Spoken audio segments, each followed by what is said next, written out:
नमस्कार, माझं नाव मंजिरी मधुकर कटके। मी KVK ADT बारामती यांचे एक सदस्य आहे। एक स्टुडंट रेडी प्रोग्रामचे आम्ही विद्यार्थी आहोत। तर KVK येथे आम्ही सध्या बटेर रेअरिंगचा एक प्रोग्राम सुरू केला आहे।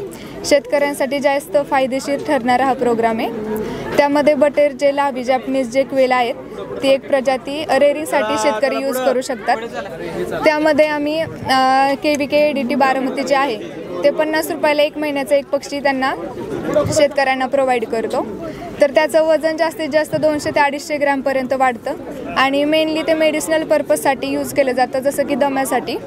आणि जर मोठ्या क्वांटिटीमध्ये शेतकऱ्यांना तो रेअर करायचा आहे ॲज अ पोल्ट्री फार्म, तर लीगल पद्धतीने त्याला लायसन्स काढून ते पाळू शकतात। धन्यवाद।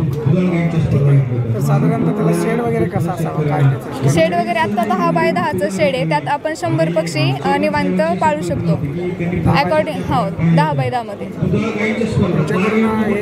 पक्षी घेऊन गेल्यानंतर साधारणतः म्हणजे त्याचं संगोपन कसं काय, त्यांना खाद्य वगैरे कोणतं? तर पक्ष्यांना कुठल्याही लसीकरण किंवा वॅक्सिनेशनची गरज पडत नाही। 1 महिन्यानंतरचे आम्ही पक्षी त्यांना शेतकऱ्यांना देतो।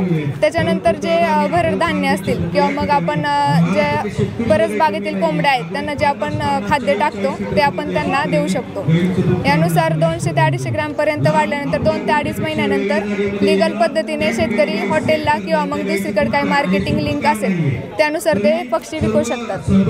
लायसन्सची प्रोसेस काय आणि कुठून लायसन्सची प्रोसेस सांगता नाही यायची मला, पण कोणाचे लायसन्स घ्यावे लागते? पोलीस लायसन्स जे फॉरेस्ट्रीचं तो एक वनातला पक्षी आहे ना फॉरेस्टमधला, त्याच्यामुळे त्याचं लायसन्स हवं असतं शेतकऱ्यांना हो रेअरिंगसाठी। साधारणतः एका पक्षाला दिवसाकडे किती खाद्य लागतं? एका पक्षाला दिवसा 60 ते 70 ग्रॅम अकॉर्डिंग टू, जर तुम्ही खाद्य खाली टाकत असाल जसं की पोल्ट्रीमध्ये आपण टाकतो तर ते त्यांच्या नीडनुसार ते कन्झ्युम करत असतात।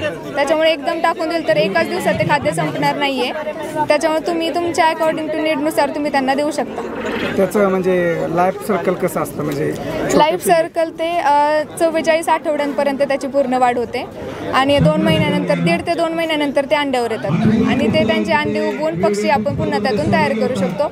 अंड्यांचा वापर जास्त करून फक्त पक्षी इन्क्युबेशनसाठी यूज केला जातो आणि जे मांस आहे ते चांगलं असतं शरीरासाठी, तसंच मेडिसिनल पर्पज असल्या कारणाने ते खाण्यासाठी यूज करतात। सध्या रेट काय मिळतो सध्या मार्केटमध्ये याला, म्हणजे मांस म्हणून? 350 ते 400 रुपये किलोनी काहीतरी विकतात। त्याचं मटण थाळी किंवा काय असेल ते आहे मार्केटमध्ये, सगळीकडे ते व्हॅरी होतं। एखाद्या शेतकऱ्याला याचं पालन करायचं असेल तर आपल्याकडे पूर्ण म्हणजे त्याची माहिती व मार्गदर्शन मिळतं? हो, तर KVK बारामतीला शेतकऱ्यांसाठी पोल्ट्री रेअरिंग यासाठीचं 3 दिवसाचं ट्रेनिंग मिळतं। वेगवेगळ्या ट्रेनिंगच्या बॅच असतात, त्यानुसार शेतकऱ्यांना इन्फॉर्म केलं जातं। त्याची फीज वगैरे KVK त्यांना प्रोव्हाइड करतं। फीज दिल्यानंतर 3 दिवस त्यांचं राहणं खाणं इथे त्याची योजना केली जाते। बटेर लावी जॅपनीज क्वेल इतरण्याचं सगळ्यात महत्त्वाचं म्हणजे समतोल प्रथिने, तसेच आपल्याला अमिनो ॲसिडची गरज आहे। त्यामुळे याचं जे मांस आहे मटण आहे जर आपण खाल्लं तर आपल्याला शरीरासाठी चांगलं असतं। याची सर्वात महत्त्वाचं म्हणजे याला चरबी कमी असते, कोलेस्ट्रॉलची भीती नाही, लहान मुलांची शरीर मेंदू याची जर व्यवस्थित वाढ व्हायची असेल, तसेच गरोदर स्त्रिया असतील त्यांच्या समतोल आहारासाठी याचं मांस आहे ते आपल्याला उपयोग आहे।